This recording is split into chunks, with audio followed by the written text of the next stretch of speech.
Good morning, dear students, faculty, staff, and friends of AUB.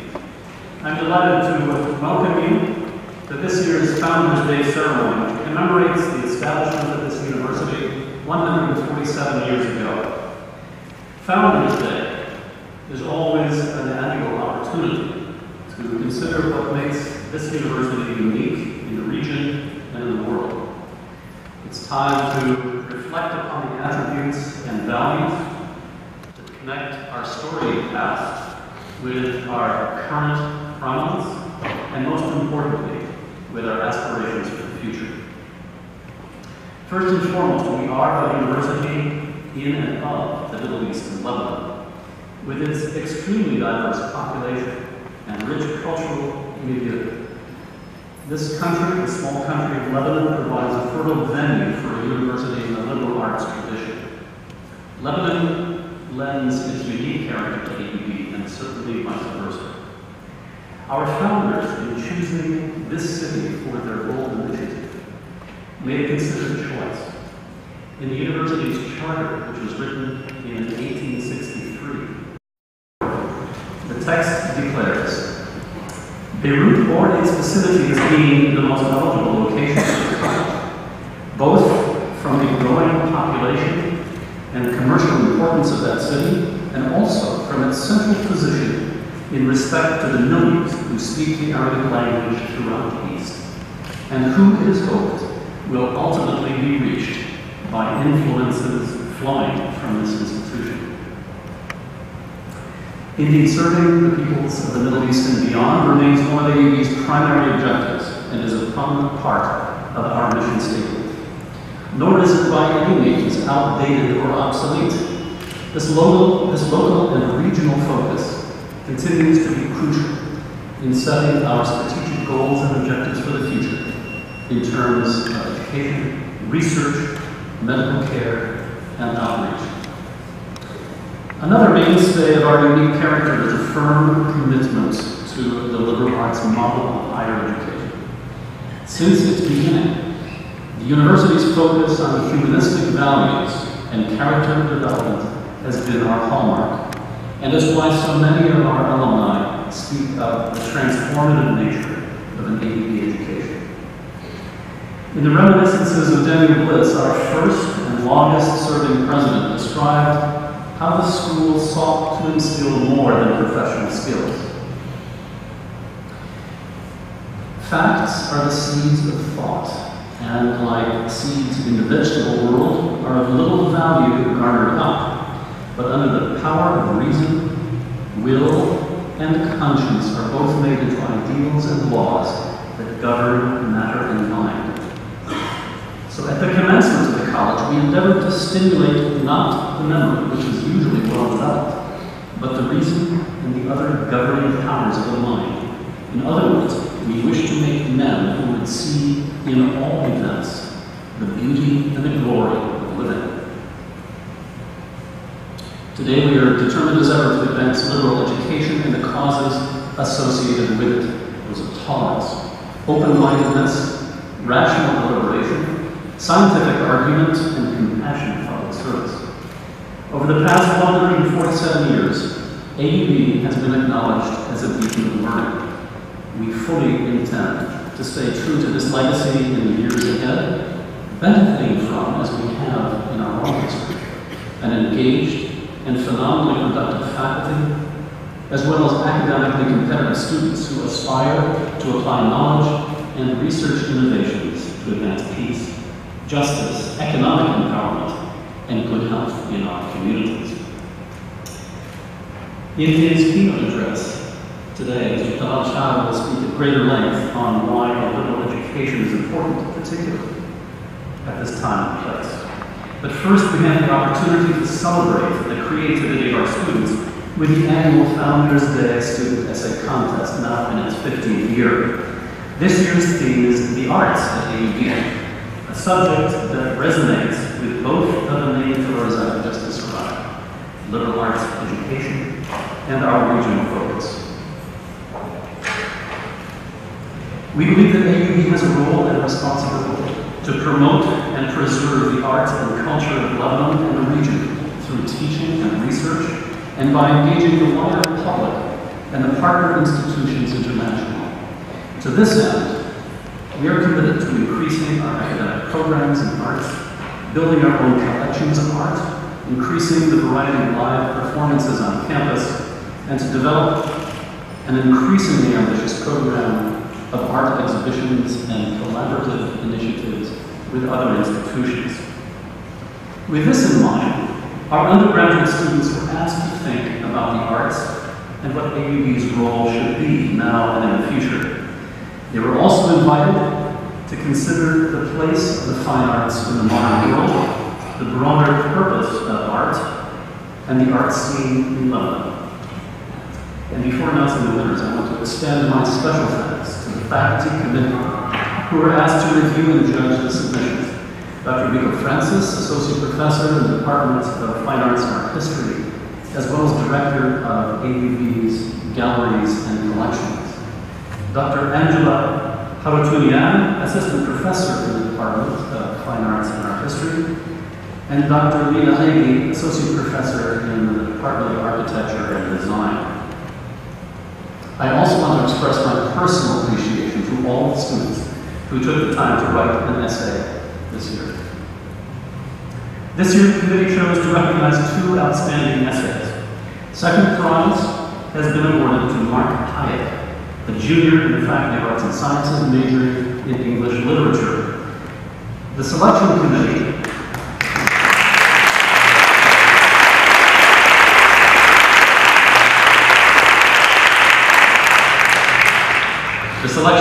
described Mark's essay entitled On Truth and Lies in Representation as making the case that art is unique in its ability to capture the interconnection of individuals through their subjectivity. I urge you to read Mark's essay, which will be available on the President's Office website after today's ceremony. Mark.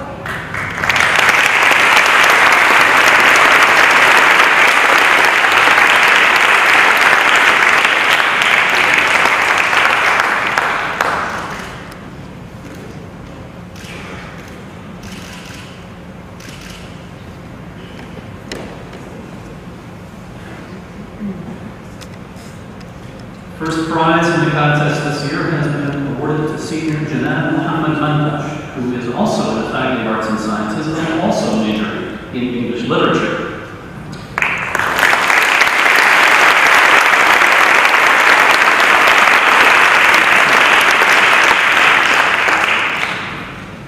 The committee praised this essay, written in multiple voices and changing perspectives, as being a highly sophisticated snapshot of the many roles and positions that art occupies in history, in contemporary society, and in the personal evolution of those who practice it and observe it. Please welcome Janan to read her essay, The Howl of Art.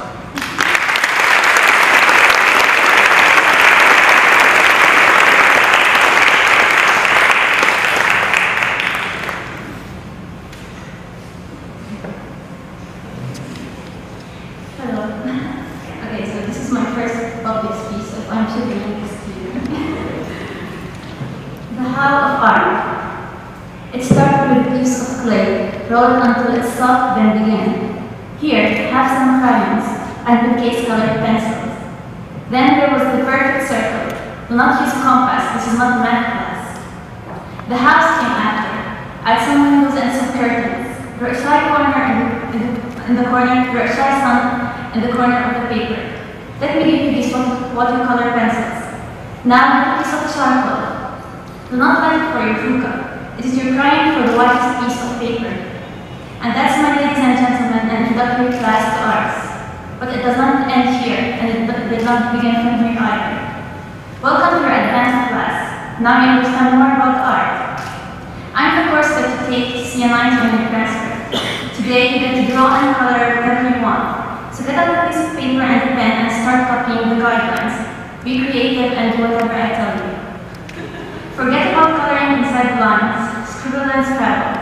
We're the next Picasso. This is not a stain on your canvas. This is your masterpiece. Your circle should become Corey's pearl. Your life is more complex now, and your art reflects that. Your sunny sky is now starry night. The yellow swirls of stars are mightier than the dim disk of the day. Hold your brush in between your lips and tend to the canvas, wood with every stroke. Now you are artsy enough to order espresso in one of Paris cafes and grow your thin-curled mustache. Congratulations. I hereby limit you to the freedom of art. You are liberal enough to acknowledge art as a binding institution. It's not your therapy, it has its guidelines too. Would you like a copy of that? That would be $30. You can go to museums and not what you think. Art is too precious, too fragile, too out of line from your meddling fingers. Read the descriptions in front of every piece and nod as if you understood the word. Now move on to the next one. Next time, bring a date with you and show her how much you do not get what the artist meant. Is that your gray hair? That means one thing. You are old enough to spend your entire life savings on a piece of art you do not understand a bit of. But it will make you look educated. You are guaranteed a spot in the highlight. Remember, you will get a free stand with each sculpture and a nice shiny hanging nail with each painting, all wrapped up and ready to go. There's a new world that I will exhibit, a new world maybe that I will portray. I will capture the moment and not live it, and hang it on the wall. I will buy a 30 megapixel camera, filter, recolor, resize, reshape, reform, and re-edit my photos. I will then call myself an artist and let you like me, share me, and comment on me. XOXO, my sincere fan. Let me be a futurist and mess with your car. Let me then switch to Dada and invert a urinal for you. I've just become an abstractionist. No, this is not where I was testing my paint, this is my painting. Give me a surreal mask. I'm going to melt your clothes. I'm a pop artist now. My inspiration is your panic cabinet. But whatever I am, I'm here to aesthetically please you. I'll keep doing that for centuries until I realize that I should become closer to life. So I will start making statements. I'll strain your nerves and shock you. But will I ever make a real change? How do I know? You bought me, you sold me, you gazed at me long enough and you better answer me. But you can't, you shouldn't, you can't read me. I'm just here for your pleasure, a forbidden one. Now roll your sleeves up, hold the brush in your hand, word to and your dictionary. Flip to A, then to AR, and until you read art. You cannot pronounce it. Memorize the meaning. Maybe one day you will understand it. Maybe then it will become more than a statement. Maybe when you start seeing me outside the frames, you will get to know me. We will then shake hands. Mr. Security at the museum will not worry me, not touch me. I'm an old building whose stones are engraved with the most beautiful stories. I'm a cloud of smoke that one day drew me above a city that never dies. I'm an unmixed graffiti on the wall that shouts with narrative statement. So do not grab me, I'm claustrophobic. Do not stare too much at me, I'm achnophobic. Do not read me, I'm chromatophobic. Do not display me, I'm kinophobic, lipophobic, and homophobic. Do not keep me on your shelf, I'm claustrophobic. One thing I'm not acetophobic. So stop trying to perfect me, because I'm here to mimic your imagination. I'm everywhere, yet you seem to put me nowhere in the button. Thank you.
tonight and tomorrow night, the choir will be giving their Christmas concert performance here in the Assembly Hall at 7 p.m. both evenings, under the baton of our new director, Rika Pitalainen Catherine.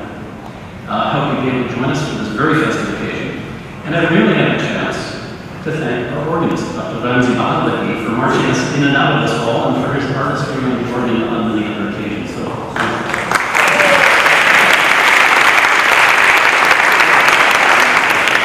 slight correction there. Ramzi Bahalecki is in the Department of Arabic Language and Literature, and Dr. Ramzi Sabah.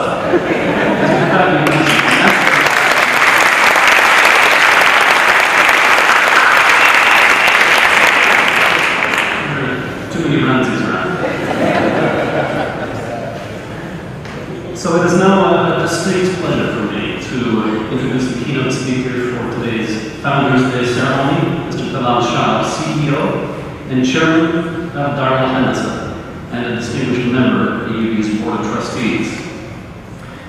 Dar Al Handasah, DAR for short, is a leading international project design management and supervision consultancy, consistently ranked among the world's top 10 engineering and architectural global consultancies. Many of you will recognize the name of Mr. Shair's family and his company, as their philanthropic and personal contributions to AUB and elsewhere over the decades have been extensive and profound. I think one could say that AUB had new founders for the 21st century. The Shair family would certainly be among them. So great is their vision, influence, and generosity. After graduating from International College, Talal spent 2 years studying at AUB, then moved to Princeton for his bachelor's in civil engineering, and later went on to receive a master's degree at Cornell University. Returning to his homeland, Talal began working his way up the ranks at DAR and has been at the helm as CEO and chairman since 2008. A dedicated benefactor to our alma mater, Mr. Shair is an eloquent spokesman for the fundamental values of this institution and for the importance of the liberal arts model of higher education. Please join me in welcoming Talal Shair to deliver this year's Founders Day address.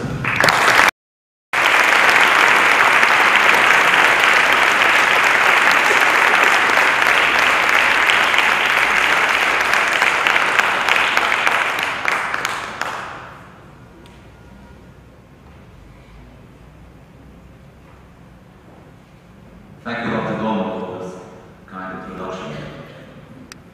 Esteemed faculty and staff at AUB, dear friends, first I want to congratulate the winners of the essay contest this year, the 2 winners, and all the others who participated in this competition. I prepared a speech today with much history and many facts about this great institution. But at the end of the day, it boils down to this. What if AUB never existed?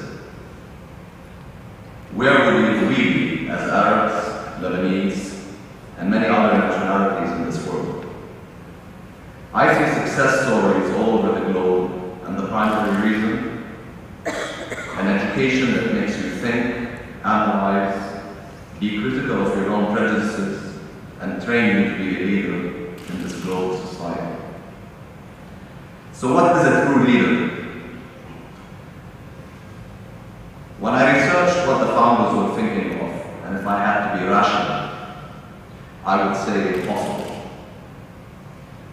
They were 7 who on December 3rd, 1866, opened the doors to a selected few students, 17 to be exact, originally instructed in Arabic, so they can become more enlightened. Daniel Bliss, his great-great-grandson, is today our president. Got that right? David Dodge, Edwin Stewart, Harvey Porter, George Post, Cornelius Van Dyke, and John Bolton. What inspired them to leave and begin an adventure in a small spot along the eastern Mediterranean? and called it the Syrian Protestant College. They wrote about their mission, others did, and today we still wonder, every first Monday in December, about their intentions. To me, it's simple. They wanted to liberate minds, prepare a new generation of leaders to tap into their most inner strengths, to make a difference in the world and their own communities. Where would we be today if AUB didn't exist? When I walk through the gates of this university, I am struck by the young and eager eyes of students, debating, chatting, eating, reading, or just taking in the beauty of this campus with its captivating landscape. My father graduated from a school in South, in a village in today's Kingdom of Jordan. It was the only school. He came to AUB in 1945 to join his older brother Jamal, who ended up studying medicine. My late father Talal Shair always gave credit to AUB for opening his eyes to the world. AUB then did not have an engineering school, so after 2 years, he left for Michigan, then Yale University for his doctorate. He then returned to AUB to teach, and then with 4 other partners at the time, established Dar Al Handasah. He had big dreams. As we celebrate the new academic year, we should always be supportive of grand and impossible dreams, as our founders had. Today, we celebrate AUB's past, but most profoundly its future. In nurturing yet another academic class of professionals, thinkers, philosophers, doctors, and I can go on and on. This class will add the most valuable asset we can ever imagine. I see brilliant inventors, medical geniuses that make our lives more bearable, novelists that will brighten our evenings, musicians, dancers, environmentalists, and of course engineers and architects too. So what is the nature of a liberal education in the 21st century?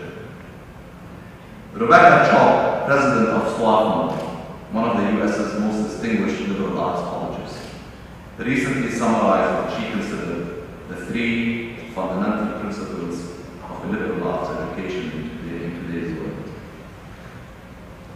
1, critical thinking rather than mastery of technical or codified knowledge. 2, cultivation of moral character and civic responsibility in students in terms of their individual choices and their contribution to the common good. 3, the use of knowledge and virtue to improve the world is the ultimate aim of an education that serves individual and community freedom. While it's crucial to receive the best training and knowledge in your field of choice, it is the ability to adapt to unusual circumstances that may fall outside your direct field of expertise. That is where leadership becomes paramount. This university's mission naturally extends to serving the people of the Middle East, a region presently drowning and rising in notions and practices of an Arab Spring and revolution. Notions of revolutionary spring-like awakening take my mind to the 18th century Enlightenment, to proclamations of equal rights of all men, and to the revolutions of the United States and France. The influence of these was reflected in the original American liberal tradition and can be seen within the founders' legacy. In the United States, the self-evident equality of all men coexisted at various times with slavery, a destructive civil war, and a long period of struggle to extend civil rights and representation of all citizens. The birth of the First Republic that was heralded by the French Revolution was accompanied by an infamous reign of terror that claimed up to 40,000 lives in 1793-1794. The path to today's representative democracy has been a long and tortuous route, and is still at its birth in this part of the world. Our university has a proud record as a beacon of liberal values and the enlightenment of generations of students who have served at the vanguard of progress and development throughout the Middle East. It has done so in turbulent and challenging times that failed to reflect this university on its mission. We sustained the breakup of the Ottoman Empire and through the tensions of the mandates that followed, and of course, the destructive civil war. President Dodge's first annual report to the trustees heralded 1923-1924 as the dawn of a new chapter in the history of the university. Quote, "Calls for assistance we heard from no less than 10 countries. Send us men, they begged, leaders to man our public offices, guide our development, educate us in a way of life that may make us strong, men we can trust, men with principles, men who know what is right, with courage to do right." No other institution was in a position to answer, except AUB. Circumstances have, of course, changed since the 1920s. Many of the territories around the region from which the call came to send men to lead in the 20s have experienced unprecedented development and booms, and have invested themselves heavily in educating their own men and women. But I firmly believe that our university, with its tradition of providing a liberal education, to prepare its students to participate in their communities and nations as constructive citizens, mindful of the rights of all free citizens, and their responsibility for the common well-being, remains preeminent in the region. We hear the call for our men and women to serve, to meet change necessary in our challenging age of revolution and awakening. Thank you.